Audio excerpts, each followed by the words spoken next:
क्या राम दोस्तों, उम्मीद करता हूं कि आप सब अच्छे होंगे, स्वस्थ होंगे और सुरक्षित होंगे। वैसे तो आज का जो विषय है मेरे लिए वो ये है कि एक अच्छे संबंध होने के बाद भी, एक बड़ा प्रशंसक होने के बाद भी राम ने बाली को क्यों मारा। एक बड़ा प्रशंसक था, अच्छे संबंध थे, लेकिन कई बार क्या होता है कि आपके अपराध आपके संबंध पर भारी हो जाते हैं और ऐसे में संबंधों को खत्म करना अति आवश्यक हो जाता है। चलिए यहाँ पे भी चलेंगे, उससे पहले मैं बात करता हूं, इस पूरी वीडियो को हम शुरू करेंगे धैर्य के साथ कि धैर्य कितना जरूरी है। राम में कितना असीम धैर्य था। धैर्य जिसे हम अंग्रेजी में पेशेंस कहते हैं। पहला पत्थर जब बिहार के एक व्यक्ति ने पहाड़ की तरफ फेंका तो लोगों ने कहा कि यह पागल है, लेकिन लगातार जब वो उस प्रक्रिया में लगा रहा तो आखिरकार अंत में पहाड़ को भी हटना पड़ा और कहा कि तू इंसान है, तू जीत गया, मैं माफी मांगता हूं, रास्ता ले ले भैया। जिसे हमने दशरथ मांझी के नाम में यानी कि द माउंटेन मैन के रूप में हमने जाना। ये दशरथ मांझी का धैर्य था, राम का धैर्य। एक असीम धैर्य है राम का धैर्य। दोस्तों दृश्य देखिए कैसा है। ये राज्याभिषेक होना है, राजकुमार बनना है, सारी तैयारी है और अगले ही पल सूचना मिलती है कि वलकल पहनो, पत्नी को लो और जाओ। तो मैं राजा बनूंगा, मेरा राज्याभिषेक होगा, इस बात से राम प्रसन्न नहीं है। और मैं वलकल पहनूंगा, अपनी पत्नी को लेकर वनवास के लिए जाऊंगा, इस पे दुखी नहीं है।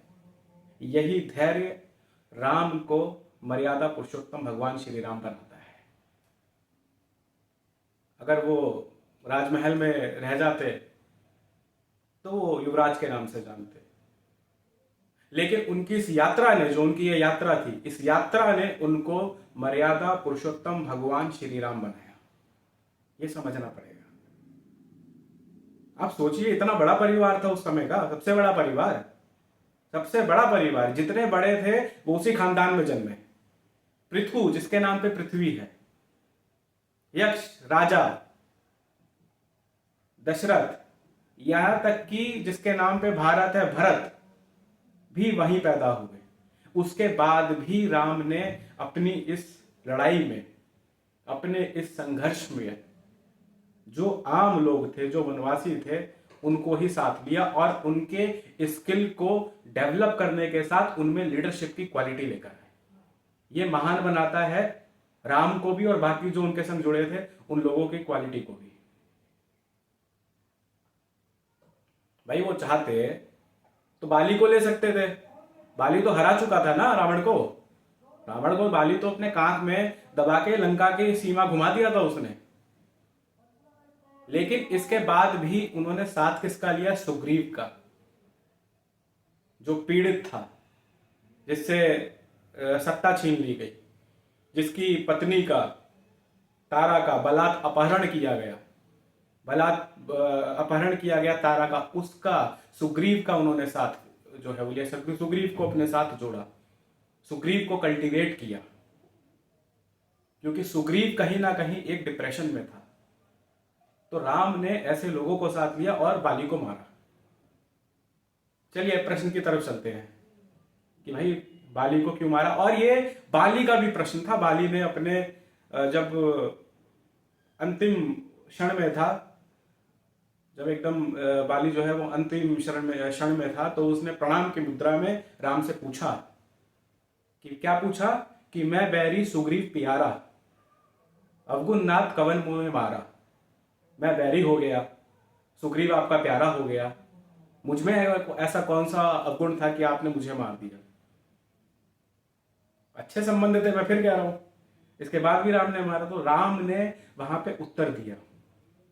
राम ने कहा, अनुज वधु भगनी सुत नारी, सुन सट एम कन्या समचारी।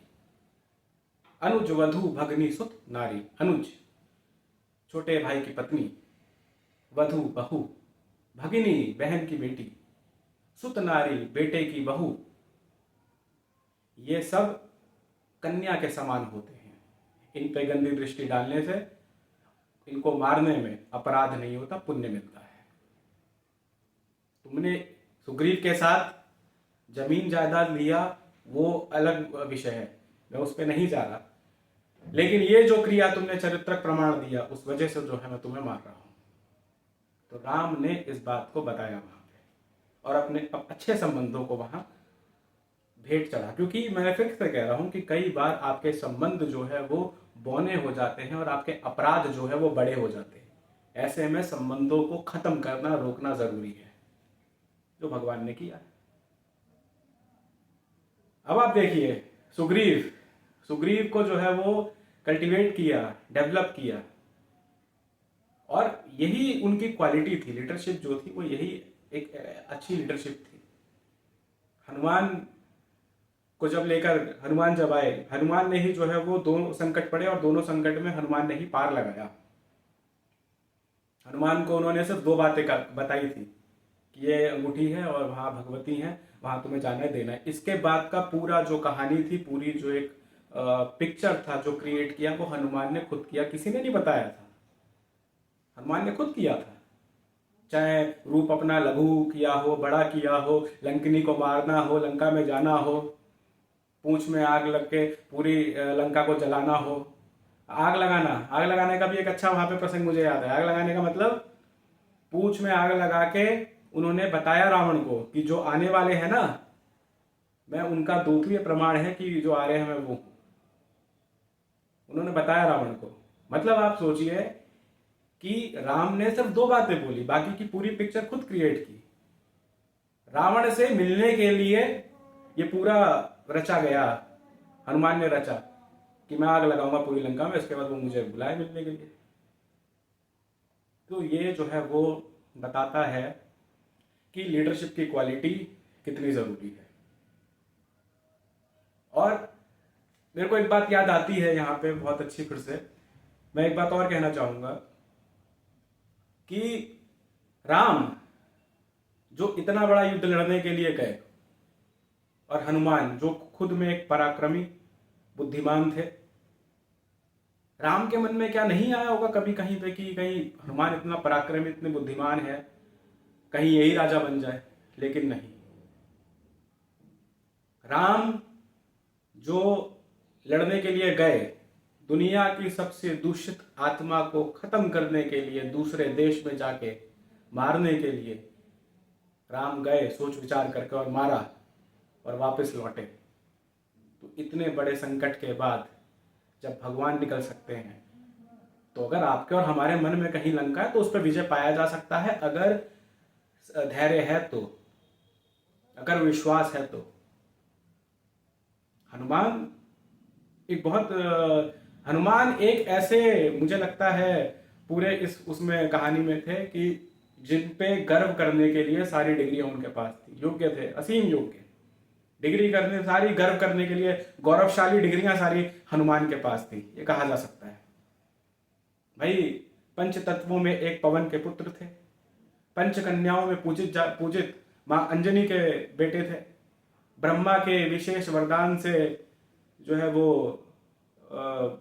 विशेष वरदान उनको दिया गया था, विभूषित थे विशेष वरदान से। अग्नि ने उनको दिया था कि तू आग में कभी चल नहीं सकता। शिव के जो है वो रुद्र रूप थे।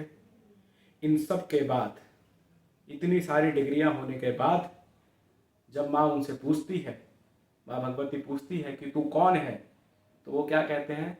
राम दूत मैं माँ तू जानकी। ये उनका परिचय है।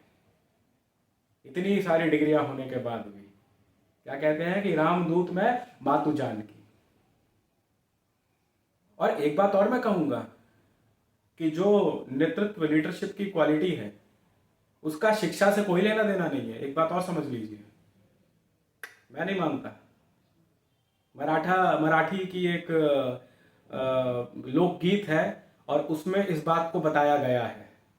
एक लोकगीत है मराठी का, उसमें इस बात को बताया गया है कि जब एक कथा आती है, कथा में कहा गया है कि नल और नील जो है वो जब पुल बन रहा था, तो पत्थर पे राम लिख के वो पुल बना रहे थे, छोड़ रहे थे, और वो पुल बन रहा था। तो राम वहां बैठे थे, राम को लगा कि मैं भी बैठा हूं, मैं भी कुछ मदद कर देता हूं।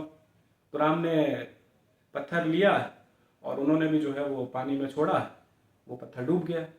राम को अटपटा लगा कि मेरे ही नाम पे सारा चीज चल रहा है, सारे काम हो रहा है और मेरा ही पत्थर डूब गया। तो नौरुद्दीन वहां पे बैठे तो उन्होंने कहा कि प्रभु आप रहने दीजिए, आप मत करिए। तो उन्होंने कहा कि ठीक है मैं नहीं करूंगा, लेकिन मेरे को समझ में नहीं आया कि आप लोग कर रहे हैं तो ये पत्थर सतह पर है और मैं कर रहा हूं तो पत्थर डूब जा रहा है, ऐसा क्यों? तो उन्होंने कहा कि जिस पत्थर को स्वयं राम ने त्याग दिया उसको कौन भवसागर पार करवाएगा। तो ये थी नेतृत्व, लीडरशिप क्वालिटी का विशेष एक अच्छा उदाहरण। बाकी जितना आपसे हो करिए, और अगर नहीं हो तो छोड़ दीजिए। जब तुझसे ना सुलझे तेरे उलझे हुए धंधे, भगवान के इंसाफ पे सब छोड़ दे बंदे। खुद ही तेरी मुश्किल को वो आसान करेगा, और जो तू नहीं कर पाया वो भगवान करेगा। जय सिया राम।